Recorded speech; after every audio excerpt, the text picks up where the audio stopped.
네, 김성욱의 마켓 시선 시간입니다. 시장의 여러 가지 변수들 차근차근 또 분석을 해보는 시간인데요. SK증권 리서치센터의 김성욱 센터장 모시고 도움 말씀 들어봅니다. 안녕하세요. 네, 안녕하십니까? 네, 저희가 지난주에도 이 부분에 대해서 이야기를 나눠봤던 걸로 생각이 드는데 그래도 또 시장 상황이 변한 만큼 또 당장 다음 주로 다가온 만큼 FOMC 회의에 대해서 이야기를 안 해볼 수가 없습니다. 예. 일단 FOMC 회의를 전후해서 시나리오별로 어떻게 시장이 움직일 것으로 예상을 하세요?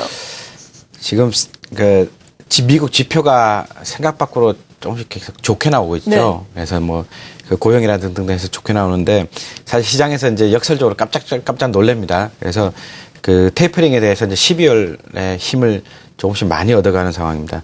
근데 이렇게 중요한 이벤트가 이제 언제 하는 것도 확정이 안 돼 있고 그렇죠. 그 내용도 어떻게 할지도 확정이 안 돼 있습니다. 그래서 상당히 이제 시장에서는 그 어떻게 보면 뭐 우왕좌왕하는 모습입니다. 그래서 이제 어딘가를 히트를 좀 얻어야 되겠다 해서 네. 뭐 찾아본 내용이 있습니다. 뭐냐면은 지난 10월달에 이제 FOMC 그 회의록을 한번 찾아봤습니다. 그래서 네. 그 내용을 보면 이제 이분들이 위원분들이 어떻게 생각하는지에 대해서 그거를 파악을 할 수가 있고요.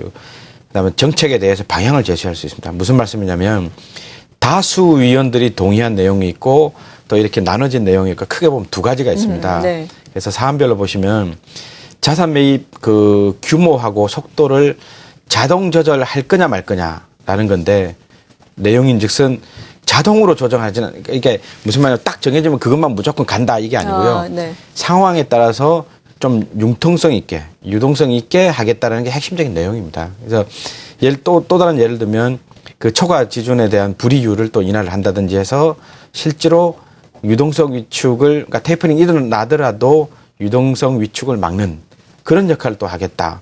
또 뭐 국채와 MBS 비율을 또 동일하게 하겠다 등등의 이제 이 말인즉슨 뭐냐면은 하긴 하더라도 테이퍼링 하긴 하더라도 시장에 가장 충격을 덜하는 방법으로 고민해서 운영을 하겠다라는 게 핵심적인 내용입니다. 그래서 지금 왜 이 말씀을 드리냐면은 시기에 대해서 다들 예민해 하시고 그렇죠. 방법도 어떻게 될지 모르고 그래서 그게 100억이 될지 200억이 될지 뭐 줄이는 규모가요. 그래서 거기서 대해서 이제 많이들 걱정하시기 때문에 제가 좀 말씀을 드리는 건데 결론적으로 말씀을 드리면 뭐 순간적으로 영향을 없다라고 말씀을 드릴 수는 없을 것 같습니다. 네. 그래서 어느 정도 영향이 있더라도 이런저런 그 안정책이 보완되기 때문에 다시 주가 지수는 어떤 형태로든지 주가 지수는 그 회복할 가능성이 있고 그 다음부터는 이제 실물 경기에 따라서 주가가 그 등락을 거듭하는 그런 모양이 나타낸다 이렇게 보시면 되겠습니다. 네, 그렇군요. 그러니까 융통성 있게 이 테이퍼링이 만약에 진행이 되더라도 시장에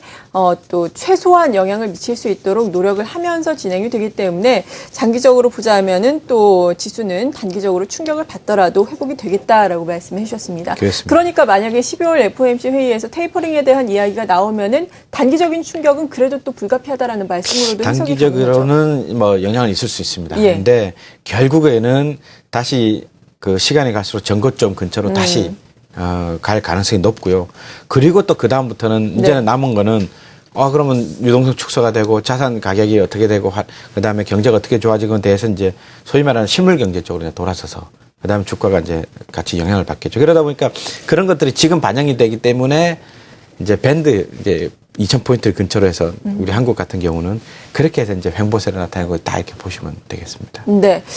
그리고 미국에서 예산안에 대해서 또 합의가 나왔습니다. 하지만 부채한도 상향 조정 협상도 연초에 있을 예정인데 이러한 부분이 있음에도 불구하고 또 테이퍼링에 대한 또 우려감이 커지는 거, 그러니까 테이퍼링 시행 시기가 앞당겨질 것이다라는 의견이 커지는 데에는 지금 말씀해 주신 실물이라든지 매크로 지표가 워낙에 좋기 때문인가요? 어떻게 봐야 되겠습니까? 예, 조금 쉽게 말씀을 좀 드려보겠습니다. 이제 경제란 게 돈 쓸 여력이 많으냐, 그 다음에 실제로 돈이 많으면 쓰고 있느냐라는 게 핵심적인 거 아니겠습니까? 그래서 그렇죠. 돈 쓸 여력이 그럼 뭐냐라면은 이제 내가 가지고 있는 자산 가치가 올라가는 거죠. 예, 그래서 난 부자다 해서 돈을 쓰는 겁니다. 아니면 고용, 그러니까 월급, 고용에서 창출이 되는 겁니다. 그리고 임금이 또 올라갑니다. 그래서 평균 임금이라 그러죠. 이런 그 내수 경기, 특히 미국과 같은 내수 경기에서는 이러한 그 돈 쓸 여력이 굉장히 중요한 포인트입니다. 네. 그래서 이런 부분들이 상당히 개선이 많이 되고 있고요. 실제로 이 돈을 쓰고 있느냐? 맞습니다. 쓰고 있습니다. 그래서 소비가 예상만큼 또는 예상 이상으로 좋아지는데 특히 이제 고급 제품, 그러니까 자동차 같은 소비가 또 굉장히 좋습니다. 그러니까 그렇죠. 이런 거 보면은 그 돈 쓸 여력도 좋아지고 실제로 소비도 좋아지기 때문에 경기가 상당히 좋아지고 있구나라는 걸 이제 느낄 수 있다. 그래서 이제 시장에서는 그러니까 테이퍼링이 자꾸 당겨지고 또 그에 따른 유동성 축소 때문에 다시 거꾸로 이제 자산 가격이 또 하락하게 되고 해서 시장에서 우려하는다. 이렇게 해서 나타나는 현상이라고 보시면 되겠습니다. 네, 이러한 지표들이 실제로 잘 나타나고 있고 경기 회복세를 보여주고 있다. 이에 따라서 향후에는 이러한 경기 회복에 초점이 맞춰질 것이다라고 말씀을 해주셨는데 일단 12월만 놓고 보자면 12월도 그래도 FOMC 회의가 열리고 나서 몇 주 또 있지 않습니까? 12월에는 FOMC 회의 이후에 어떤 점들에 우리가 주목을 해봐야 될까요? 예, 지금 연말이고 해서 뭐 특히 시장에 큰 영향을 미칠 만한 내용은 뭐 거의 없다고 보시면 되겠습니다. 그래서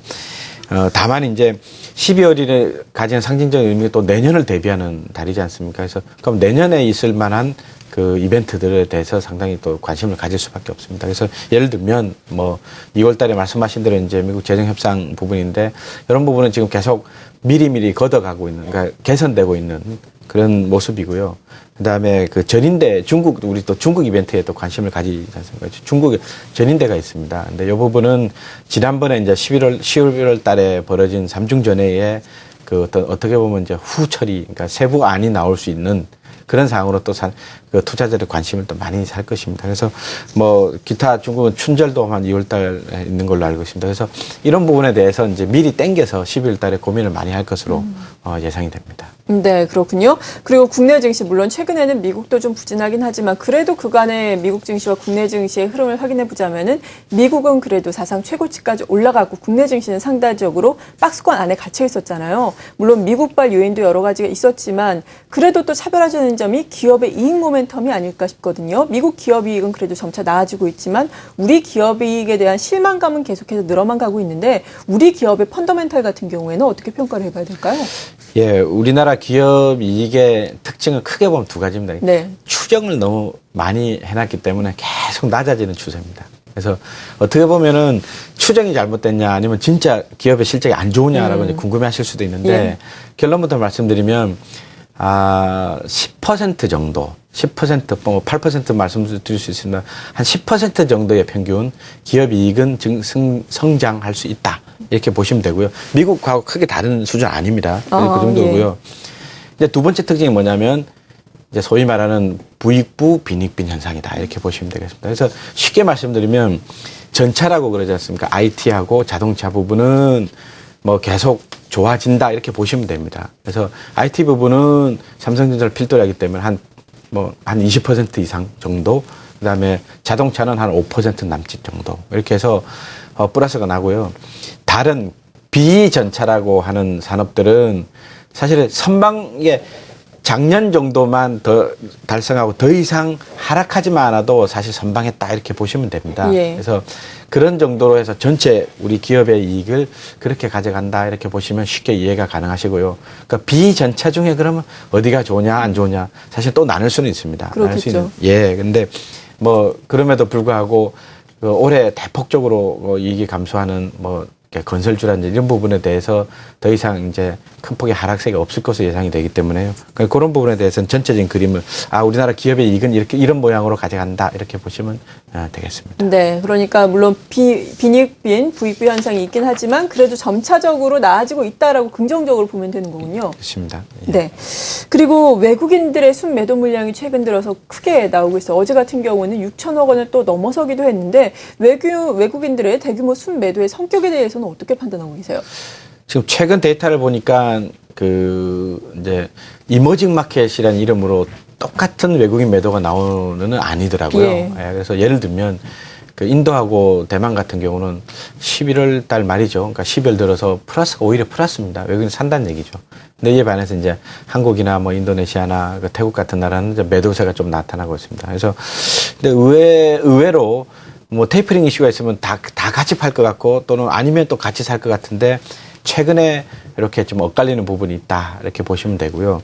근데 이제 한국에 이제 포커스 좀 맞추시면 과연 외국인의 매도가 추세적이나 구조적으로 거의 이제 떠나는 매도세냐 아니면 그 기술적으로 차익 매수, 차익 네. 매도죠. 차익 매도는 아니면은 뭐 그 외국인 주체 간의 약간 변화자 이런 부분인데 후자 쪽으로 보시면 된다는 게 결론입니다. 그래서 그 뭐 추세적으로 외국인은 팔고 나가는 구조가 아니기 때문에 뭐 테이퍼링하는 빅 이슈 그다음에 그 우리나라의 뭐 그 처한 상황 뭐 이렇게 아까 말씀 부익부 빈익빈 상황 등등에 따라서 외국인 매수가 다시 언제든지 돌아올 수는 있다라는 게 지금까지 예측인데 이제 지금 단계에서 그러면 적극적인 또 외국인 매수가 다시 돌아올 거냐 하는 부분에 대해서는 좀 더 환경이 좀 변하고요.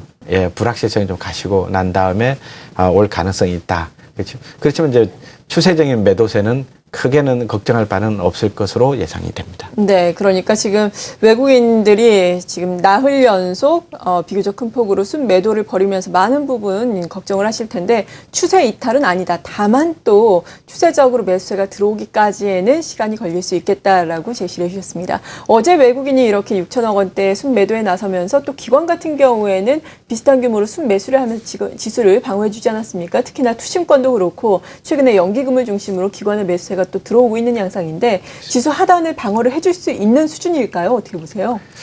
예, 그 매매 패턴이 이제 이렇게 굳어져 버렸습니다. 예. 이제 뭐 하단을 방어하는 컨셉, 그 다음에 이렇게 하다 보니까 이제 지수 자체가 이제 밴드 안에서 막 이렇게 플레이를 하는 그런 형태가 돼버렸습니다. 그래서 그 다시 말씀드리면 이제 기관들이 우리나라 증시에 대해서 굉장히 긍정적으로 보면은 이렇게 수비적으로 매수 또는 수비적으로는 매매하지 않을 것 같습니다. 다시 말해서 공격적으로 매수를 할 수 있으면 좋을 텐데 안타깝게도 지금 아직은 그 밴드 플레이를 할 수밖에 없다는 측면에서 말씀하신 대로 빠지면 사는 구조가 네. 나올 것으로 예상이 되고요. 그 구조는 또 다른 밴드를 형성시키는 이런 내부적인 일종의 악순환이죠. 그래서 그런 역할을 많이 할 것으로 예상이 되고요.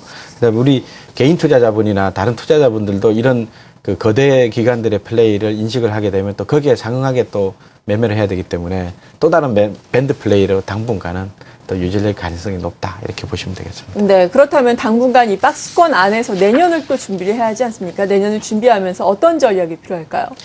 뭐 말씀드린 대로 이제 뭐 철저하게 실적 위주로 하셔야 될 것 같습니다. 네. 실적 위주로 하시고 그래서 좀 좋아진다는 종목을 이제 이렇게 급한 사유 또는 불확실성 때문에 이제 갑자기 빠지는 그런 경우 있습니다. 그런 경우를 이제 타이밍은 그렇게 잡으시고요. 그러니까 급락했을 때 저점 매수한다는 컨셉으로 잡으시고 그다음에 섹터나 종목은 이렇게 실적이 좋아지는 거에 대해서 항상 그러니까 투자하는 대상을 좀 줄이실 필요가 있습니다. 그래서 주식 시장에서도 일종의 뭐 플라이트 퀄리티라고 하는 약간 이제 물론 약간 논리적 비약일 수 있습니다만은 역시 좋은 회사, 좋은 종목으로 네.